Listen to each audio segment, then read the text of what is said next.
bad positions, and then he just follows up with another attack that will put you in an even worse position, and it just spirals and spirals, and eventually you're at 80% or you're at 50%, and he's coming at you with his uppy. Yeah. And Xerom will go for that too. Definitely. Most Nesses will not because it's obviously very unsafe, but Xerom, he stays out here, man. He so innovates on this character. Yeah.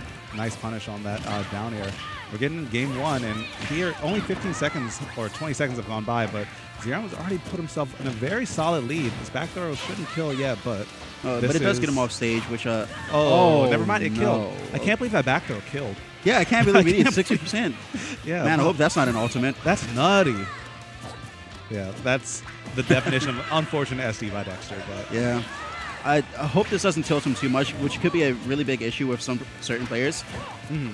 Like a SD like that at such a early percent after like the other opponent having that momentum. Wow. Okay. Wow. Xerom just showing no fear. Yeah, like I've never seen anyone disrespect so many of Corrin's buttons without their own disjoint and get away with it. All right. Dexter finally breaking a bit of that momentum up, doing a bit of damage. I mean, he's going to have to get this kill, but this was very, very important because Xerom had all the momentum just now.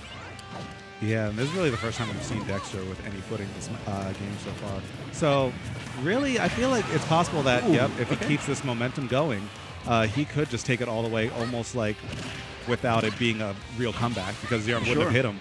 Although that doesn't seem to be the case. Xerom breaking that just as easily as Dexter did.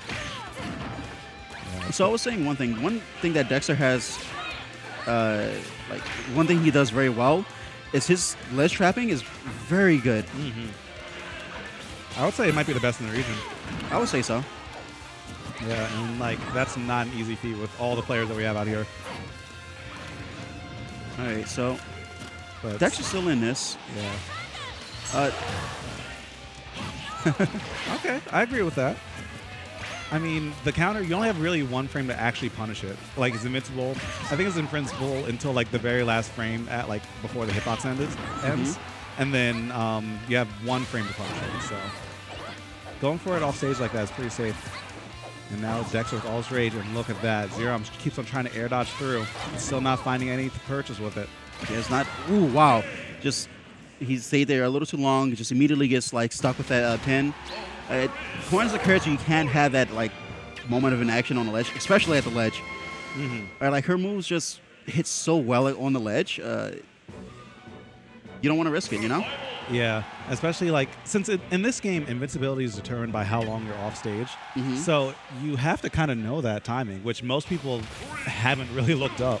Who knows like how long they're invincible? You can have a general feel, but I feel like Dexter, if he has the beat on it, you better start moving soon. And Xerom showed us why right there. Game one going to Dexter off pretty much a 2-stock since he SD'd when Xerom was at like 20-something%. That was a very good turnaround from Dexter right there. And even without the SD at 20, he was still like down by quite a bit of percent on that stock anyway. Yeah, so that has to be a confidence builder. Yeah. A good key to that is just, you know, staying confident, like, despite, like, being down, just staying confident in your play, and that goes a long way. Nice spacing on that. And I feel like Dexter is one of those players who makes you feel dumb when you do, like, something chancy and doesn't work. Like that PK Fire, on most other players, I feel like that would have been at least a solid idea, but Dexter looked like he had the read on it. But that lock, this might kill. That will kill.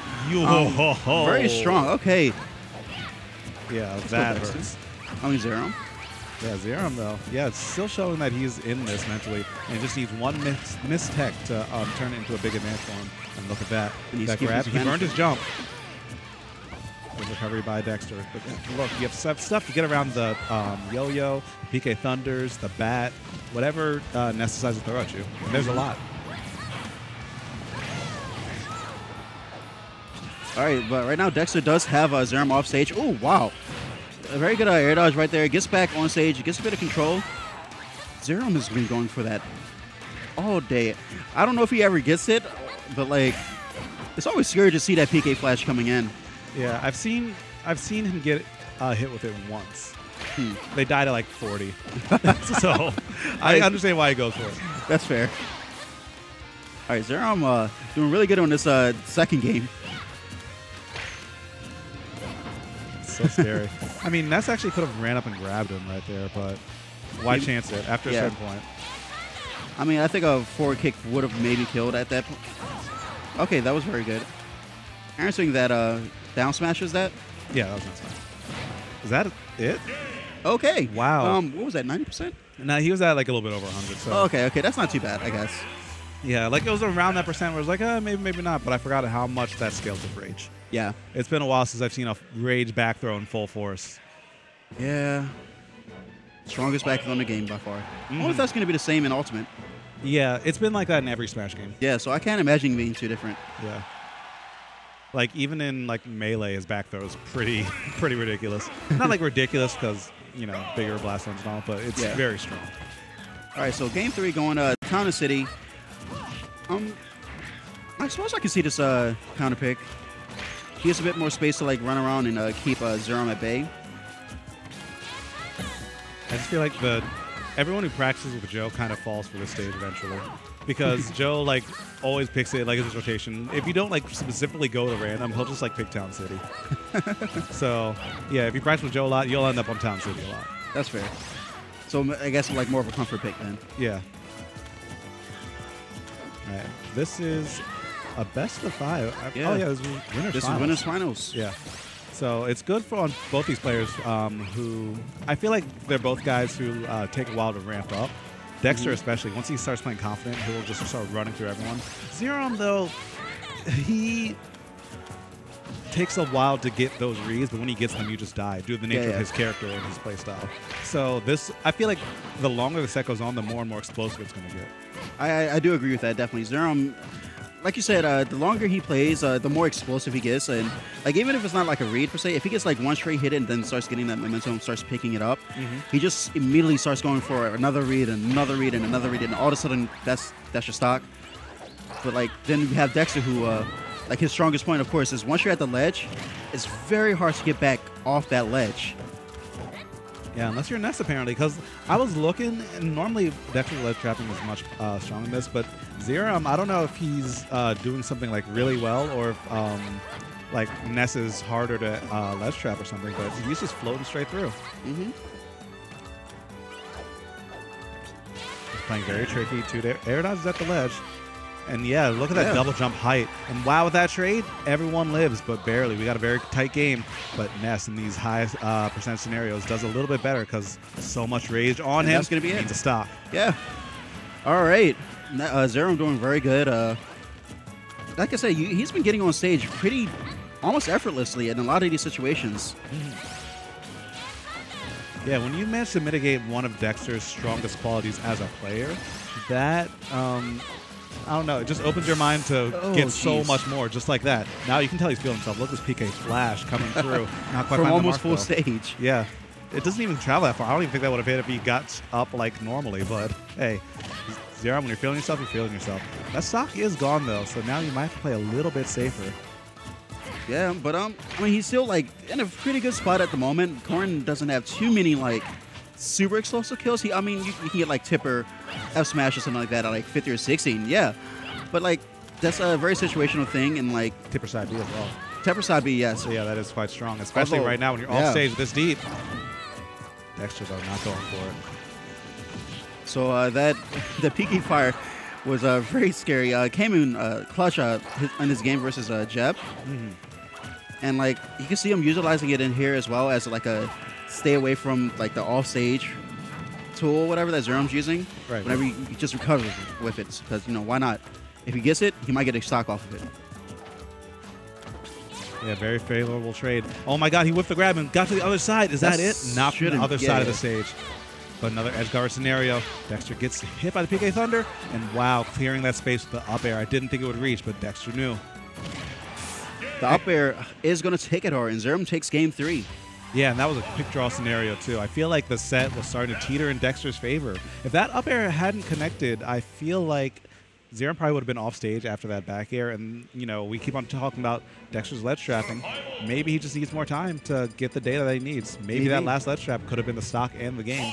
But we keep on talking about maybes. We're here in the now, and I heard a switch to Marth coming from Dexter. That's going to be an interesting switch. Marth being one of his stronger characters as well, for some of the same reasons, but a bit safer than Corrin is, and I think he noticed that. And maybe he's just going to elect to keep Xerom away from him. Can we talk about that option? Xerom just ran up and PK Thundered. It worked, right? He knew that Dexter would jump. Why, though? Why? Why, though? Because it works. He just knew. Dude's a nut. Dude's an absolute... Has a big brain. Yeah. Brain's an absolute unit, my guy. All right. Getting back into it, the PK fire is coming through. Not getting too much off of the Dexter keeps on SDIing out very well. Once again, that the PK fire as a recovery tool, honestly. Working on pretty well, but is pushed right back off. Doesn't get the trump right there and loses stage control for it. I'm not sure. All right, never mind. Back to neutral. Yeah, Xerom, though, getting a hit. Nice spacing, drifting out of that back air. And now, look at this. So much respect from Dexter, who has a sword. You're against a child who is just like, his limbs aren't even fully formed yet. You have to respect him with a sword in your hand. That is some fear that Xerom has put into it, but it's actually very rightfully earned. Nice spacing on that forward air, though, getting him further off stage. And there we go. Yeah, that's going to be respect stock. Over, and that's stock coming through for Dexter. Very strong play from Dexter right now. Playing a lot more, very calm right now, and is working out very well. Does get put off stage with that. Oh, nice by Dexter just jumping out. So many people panic air dodge there, and that's exactly what Ness wants. Good read on Xerom. Good read on the dash in. Probably right at, ooh. And then gets the up air. Okay, evens things up. Yeah, as soon as he committed to the right, it didn't really matter what he did. He had to throw it out of hitbox, but I don't think there was anything that he could have done to not straight with that up air. That head's just so big. His hat size is like 65. Oh. I don't know if he has a jump. Are we out here? We are out here. Okay. Very strong. That. Very good game. Yeah. Very excellent choice. And that might be why we saw the Dexter or the Marth pick coming from Dexter. Corrin, that counter sent straight up, and since the recovery is so low so often, it might not kill, even though it's ridiculously strong. But especially on Town and City and Smashville, the side blast ones are so close that if you just run out there and do it, it'll work. Probably like as low as 40, 50%. And that's going to put Dexter in this Game 5 position. Battlefield's the pick, which is interesting from Xerom, but it could play out in his favor. Here we go. Good. One thing I do like about this stage, well, actually I like it more for Marth than Ness, is that the platforms do provide a lot of it provides a lot of cover for Marth, while at the same time not giving that advantage to other characters because Marth can just swing through it. Exactly. With those disjoints. So many other characters have to commit harder to get something off the platform scenarios, but I don't think Xerom can make it. Oh no, he used the bounce just enough.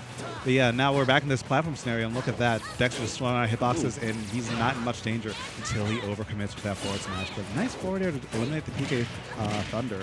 Double up air, okay. That's a lot of damage. Oh, okay. Good juke. So these matches are very momentum based because it feels like one person. Is that stock? He's good.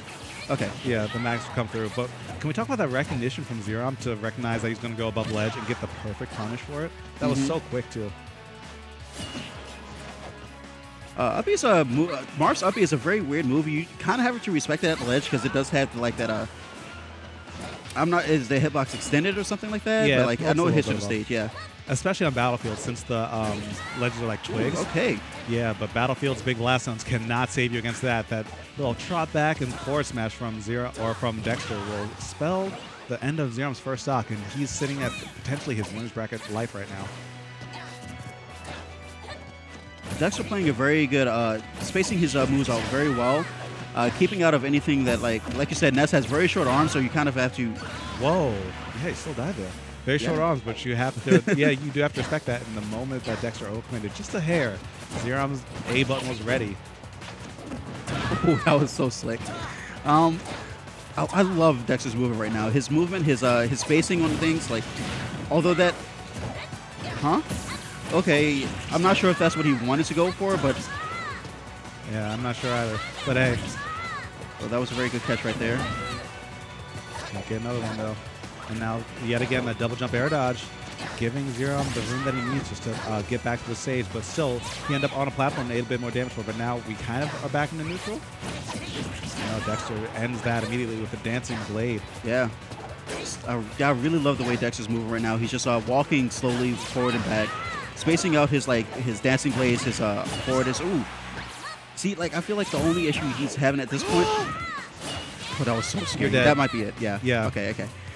He didn't even have the lever, or didn't even have enough space to hit the wall to try and get the wall bounce PK from him. So that was it. But that was actually really scary. That trade could have been really bad for Dexter, especially if Xerom had maybe dragged him down or recognized that and did a down air or something. Yeah, it could have ended pretty badly. But